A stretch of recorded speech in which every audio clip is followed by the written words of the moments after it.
అందరికీ నమస్కారం. నా పేరు రాకేష్ దత్తా, హైదరాబాద్ సెంట్రల్ యూనివర్సిటీ విద్యార్థి నాయకుడిని. మరి ఈ రోజు మన బీసీ, ఎస్సీ, ఎస్టీ, మైనార్టీ విద్యార్థులు ఎవరైతే పేద విద్యార్థులు ఉన్నారో వాళ్ళు చదువుకోవడం చాలా అగౌరవంగా ఉంది.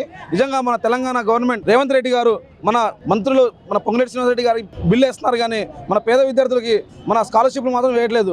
ఆయన మన 1000 కోట్లు ఖర్చు పెడుతున్నాం మన ఎలక్షన్స్లో, కానీ మన విద్యార్థులు ఇవ్వడానికి మాత్రం బడ్జెట్ లేదని చెప్తాడు. నిజంగా ఎంత దారుణంగా ఉందంటే పరిస్థితి.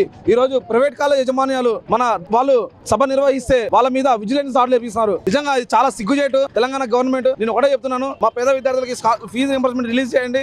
అలాగే సర్టిఫికేట్లు మీ ఫీజు రింబర్స్మెంట్ రిలీజ్ చేయడం చాలకపోతే పేద విద్యార్థుల సర్టిఫికేట్లు వాళ్ళకి ఇచ్చేయని చెప్పి ఒక జీవో రిలీజ్ చేయండి అని చెప్పి నేను తెలంగాణ గవర్నమెంట్ అడుగుతున్నాను. ఈ రోజు తెలంగాణ గవర్నమెంట్ లో లిక్కర్ శాఖ ఉంది, కానీ మనకి విద్యాశాఖ లేదు. నిజంగా ఎంత దారుణంగా ఉందంటే తెలంగాణ ప్రభుత్వం. పేద విద్యార్థులకు సాయం చేయండి, దయచేసి ఫీజు రింబర్స్మెంట్ రిలీజ్ చేయండి.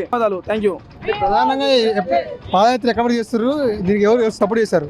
దీనికి ఎవరు సపోర్ట్ లేదు. నాకు చాలా మంది విద్యార్థులు ఫోన్ చేసి, అన్నయ్య మా సర్టిఫికేట్ ఆగిపోయినాయి, మేము ఫీజు కట్టలేకపోతున్నాం అంటేనే నేను చాలా నా చలించిపోయి వారి కోసం నా పాదయాత్రతో నా ఫీజు రిలీజ్ చేద్దని చెప్పేసి నేను అనుకుంటున్నాను. రేవంత్ రెడ్డి గారికి అలాగే మంత్రులకి నేను విన్నపిస్తున్నాను.